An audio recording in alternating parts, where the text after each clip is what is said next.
want to say clear my head or anything. It's just try to get my thoughts a little bit straight.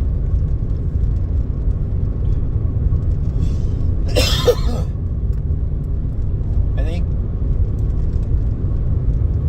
there are people out there who feel that the moment they hear that they've been forgiven, they think that like everything's like washed clean, like trust is automatically there, you know, full-fledged respect, everything, like everything's back to normal, like it washes everything clean. The only one who can forgive you and have that ability to really wash the slate clean to that degree is God.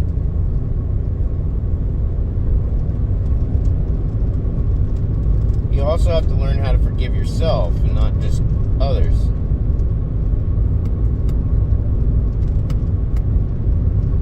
There are people out there who think that once they get forgiveness, it's like, okay, now that I got a reset, I can just repeat what I've done. No, your forgiveness that forgiveness being given is a chance for you to not repeat anything that you've done.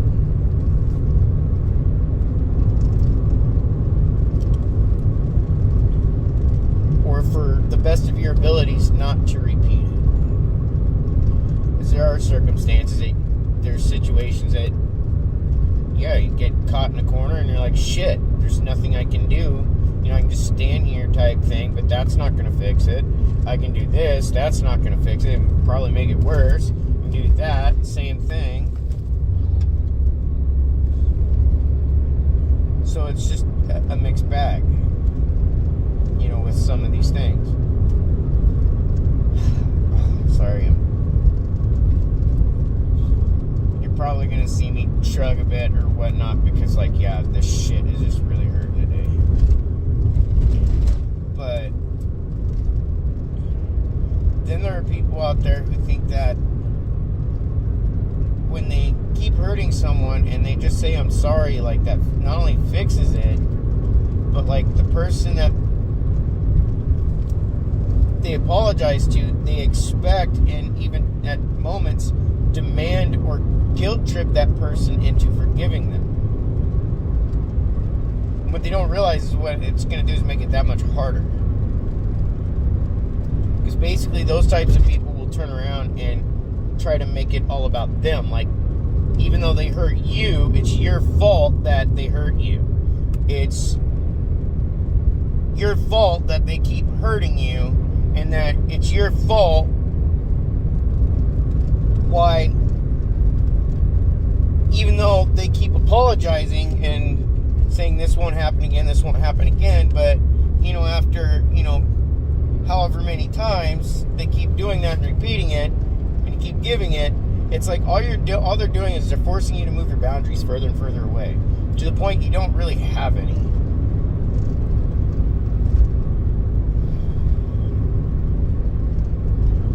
I've watched these similar types of people, and I can tell you right now, I know a couple people that actually do all of this that I'm listing off, and they're very narcissistic people. I keep trying, and I just...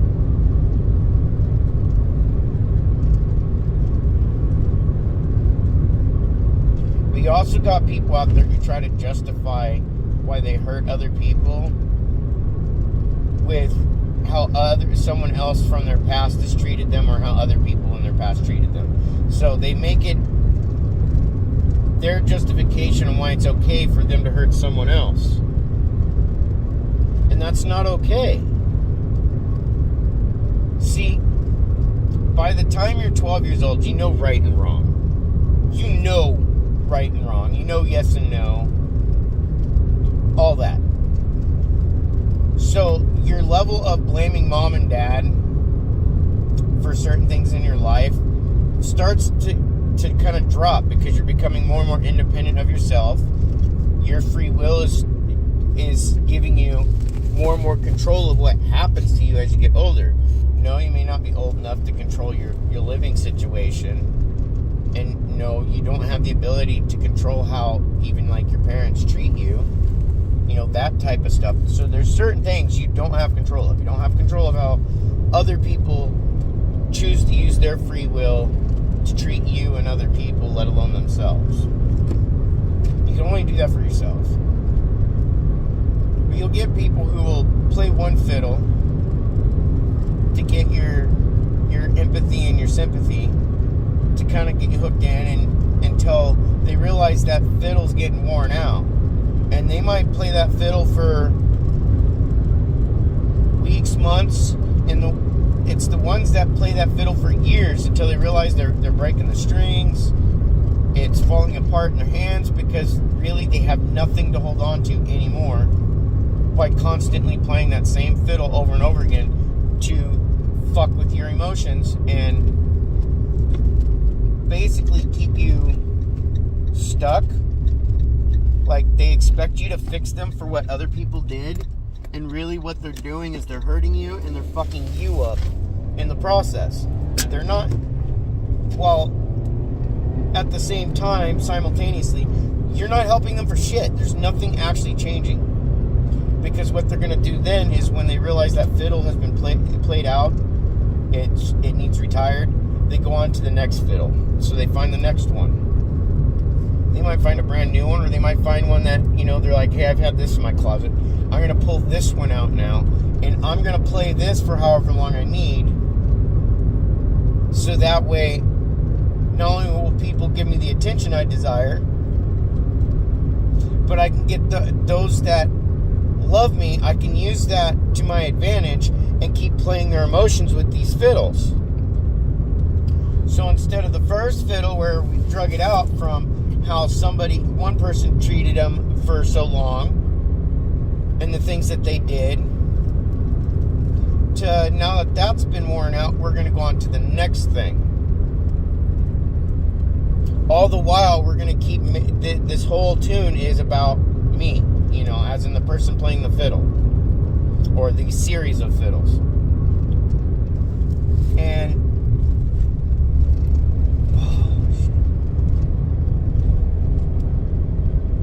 they'll play that fiddle for however long they need to, till they realize they've worn it out.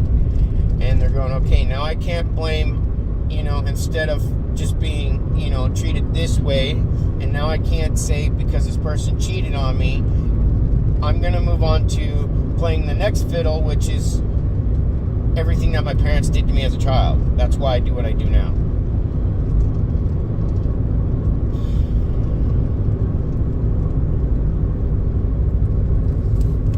You can blame your parents for their actions, misdeeds, mistreatments,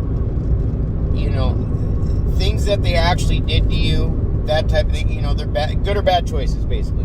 Because you can blame somebody, in essence, a blame, or giving credit to somebody who did something right. It's the same thing. Giving blame, passing blame or giving credit. It's really the same thing. It's just a fucking word usage. But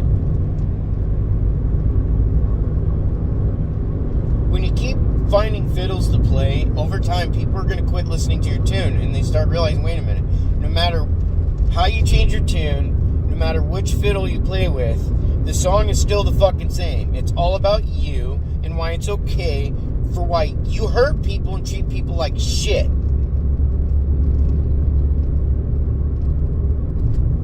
Because you're a shitty person,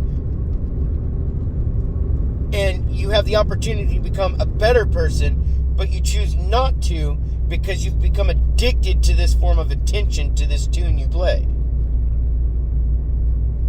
And so when people do this shit, they don't just burn bridges, they don't just start destroying relationships around them. They make it so that people have been around them for so long and have heard these tunes so many times over and over and over again, and they see the same one being played just with a slightly different beat to it, or tempo, whatever you want to put it as.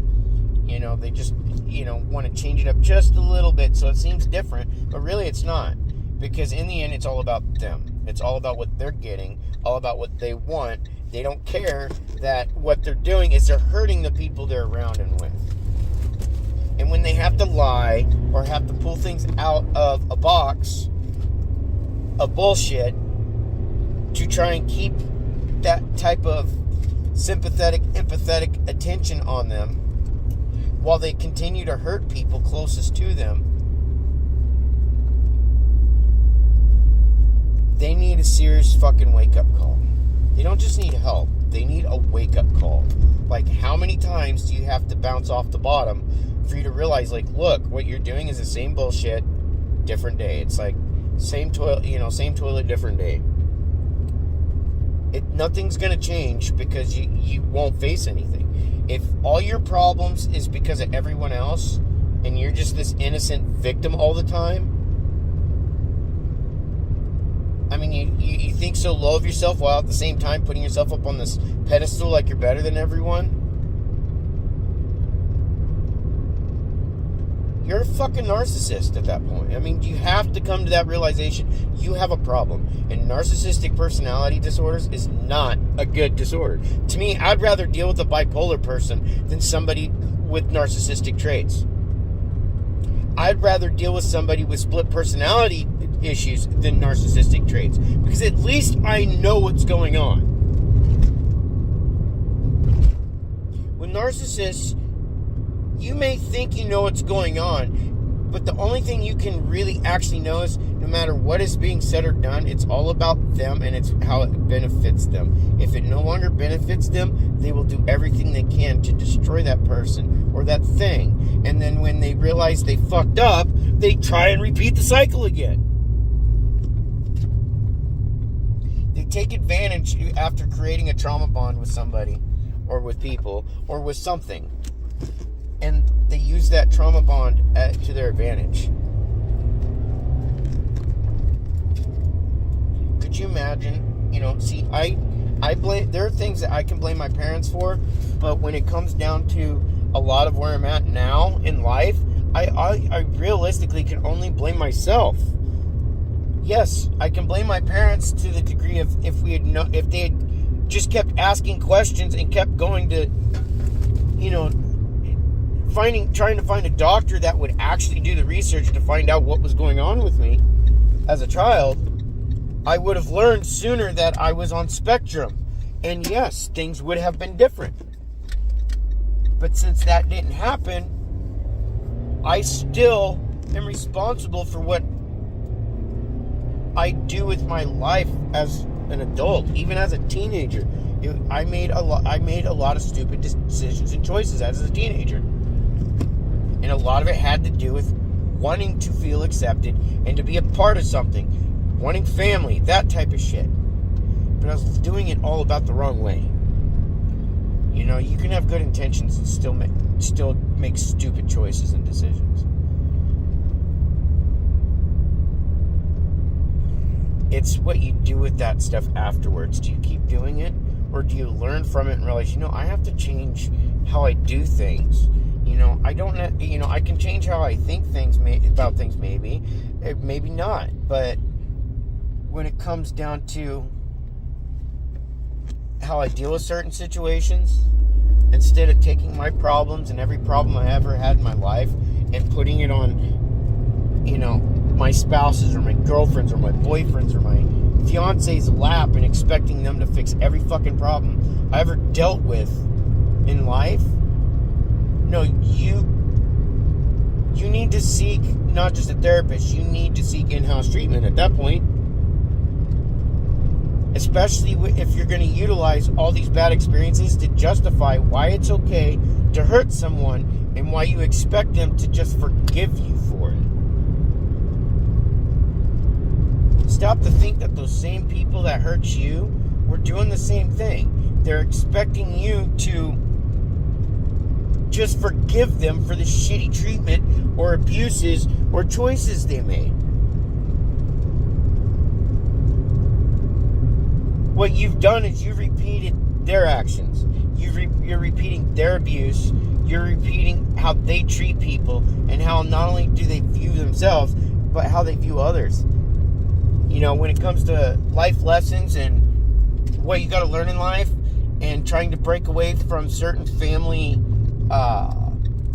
habits, or you can call it a curse, whatever. It's just look at how your family fucking acts and treats people and treats themselves and each other.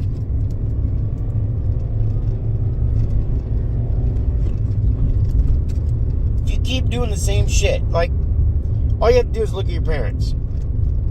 there's certain traits that I know I have that are from my mom and dad that are not good, that I learned as a child, and only as an adult do I start realizing that, wait a minute, these are not good traits and I have to change them. You know, and what's ironic is it, some people might think those aren't really big deal. I mean, they're a nuisance, but they're not a big deal. It's like when my dogs bark, I immediately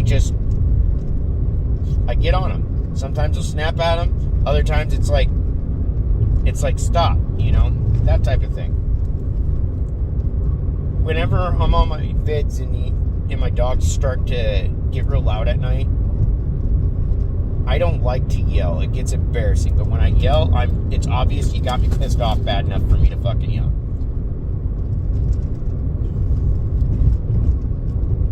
Otherwise, there's times where when I'm passionate about something, my raised voice can be confused with an angry yell.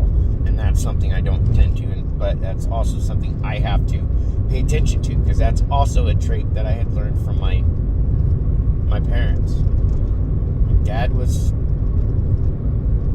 in the military for 20-something years. You know, he gave direction with his voice.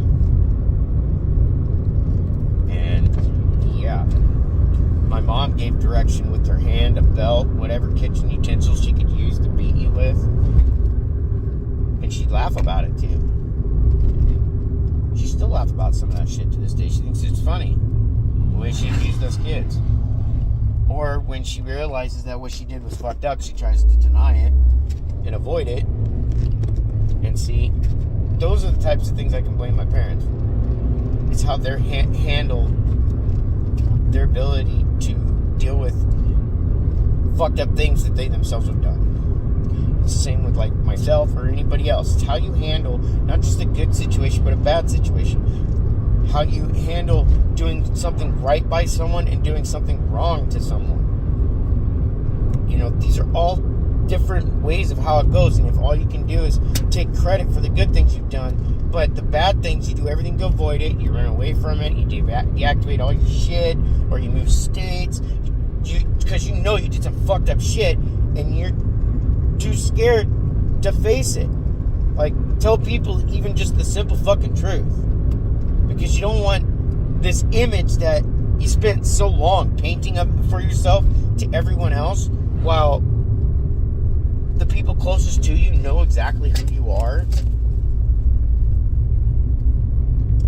Let alone, there's always going to be those one or two people who you've really fucking shown who you are and did a lot of harm to them.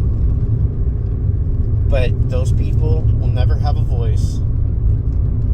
They'll be silenced, because those types of people will also make sure that nobody will listen to them, and that image is not damaged at all. They don't want the public to know how abusive they are at home, whether it's a quiet, non-physical abuse to full-blown, I'm beating the shit out of you every single fucking day. I'm going through your phone and making sure you're not talking to anybody but people I allow you to talk to.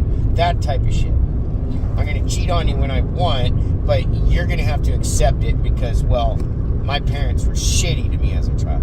Those are some fucked up, narcissistic, abusive pieces of shit. And it gets really, really hard to keep giving people like that more and more rope, because you care enough about them that you're going, I can keep giving you rope to string yourself up with, but, at this point, there's only so much rope you need to do that with, and you've already got more than enough to go fucking pretty much bungee jump off of fucking the Empire State Building with the fucking standard rope and just barely not touch the ground, which would probably involve self-decapitation and your body just slapping on the ground. So it's like you have a choice there, and you only have yourself to blame when you keep denying your shit. Your problems will never go away so long as you keep making it somebody else's fault, or so long as you keep justifying the way you hurt someone or treat someone so fucking horribly with bullshit experiences that you went through as a child, a teenager, anything. Does that mean that those experiences never happened? No. But calling them bullshit experiences means that You don't have a right to use any bad thing that happened to you to justify why it would be okay to treat somebody else so fucking horribly. Or horrible.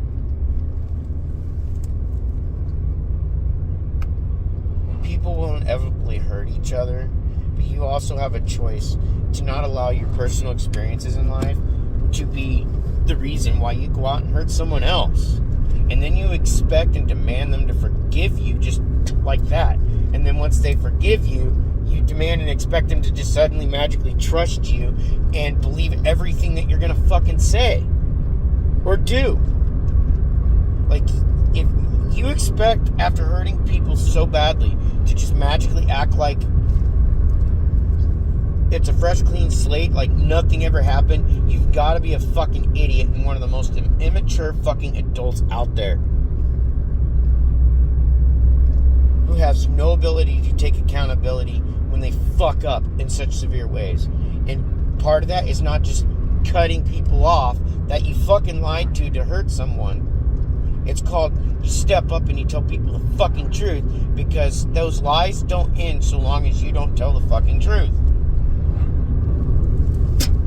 Those actions you chose to make will not stop having that domino / ripple effect going on from it, because so long as you don't tell the truth and be honest, people will still keep running their mouth. Even years down the road, it'll take one situation or seeing that one person go, oh, hey, yeah, that's right. I remember when so-and-so said this and this and this and this and this and this. Guess what? That just caused another ripple effect. It just threw another fucking stone. It doesn't fucking end until the person who created the problem fixes the problem. Not go, well, it's because my mom or my dad, or it's because of my siblings, or it's because of my grandparents, or it's because of my job, or it's because of how I was treated at school, or how some random fuckface on the street who's a dipshit like that person trying to justify why they treat someone like shit because somebody else treated them like shit. It's a never-ending thing. Almost everybody watching this understands what I'm saying there, because they've all dealt with it. Everybody has dealt with it. And only about maybe half of you or less do not continue that abuse by passing it on to the next person, by using your shitty experience to justify why you treat somebody else like shit who had nothing to do with it. If you made the choice to go be with somebody who treats you like shit, who abuses you, does that give you the justification not just hurt somebody else, but to turn around and blame somebody else for why that person did it because you chose to be with them? That's like me going around blaming my best friend or my parents or whoever for getting with my narc, for having a relationship with them, all that. It'd be like blaming them for when I woke up in that hospital and them showing up on their own to play my wife and saying, well, it's my parents' fault for that. And it's my fault for listening to the shit, for allowing somebody to take advantage of me like that. Someone who's already admitted that they've been a habitual liar all this time, and then they suddenly want you to trust them.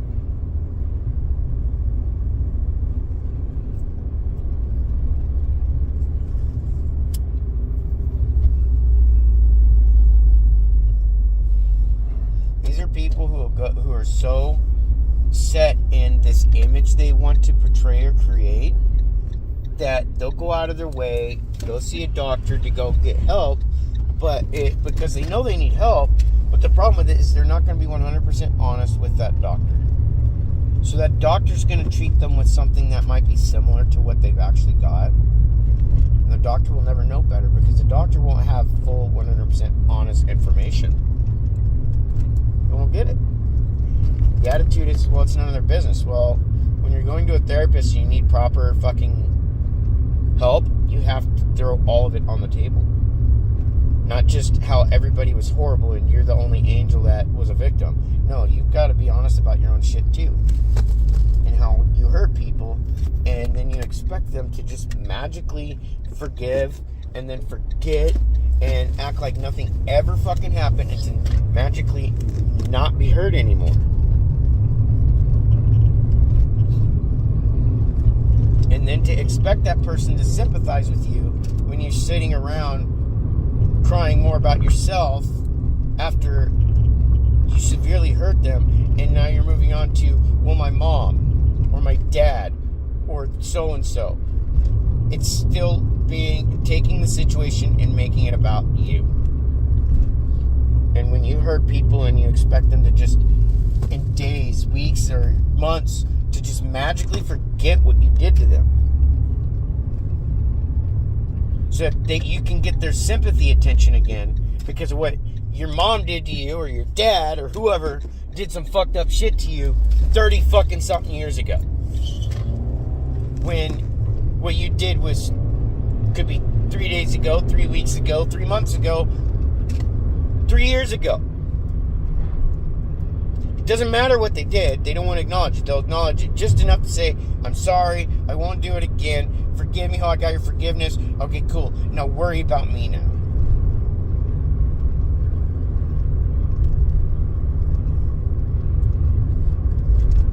Those people don't just fuck their life up more. They drag you down with them. Until they fucking face their shit and their own fucking shitty bullshit and quit blaming everyone else for it, or finding excuses, or trying to bury it with, I don't understand why I'm having an anxiety attack. Blah, blah, blah. You know why? When you have an anxiety attack, you're having these different issues, you know exactly why you're having them. They don't just come out of nowhere. You know what the trigger is. You know what it is. I've never had an anxiety attack and not know what triggered it. And I know most other people are the same way. I deal with severe anxiety, just like a lot of other people out there. And it is a big part of my ASD and even my neurofibromatosis. Yet I recognize what triggers it. When I go through it and I deal with it, I don't just go, oh my God, I feel like I'm going to die. No, I know it's triggering it. And I try to address that part in myself to help ease that. Does it make it, make my anxiety stuff go away and stop for good? No, I still get them really bad. But I've learned to kind of be able to work through them easier. And part of that too sometimes is communicating what is causing that anxiety. Depending on who you have around you or don't, you might have friends that you can talk to that can help, are just there to talk to you, hear you out type thing or whatever. Let you vent, whatever. But then, if you don't have anybody and you're trying to communicate with at least the one person, you might find yourself just talking to a wall all the time.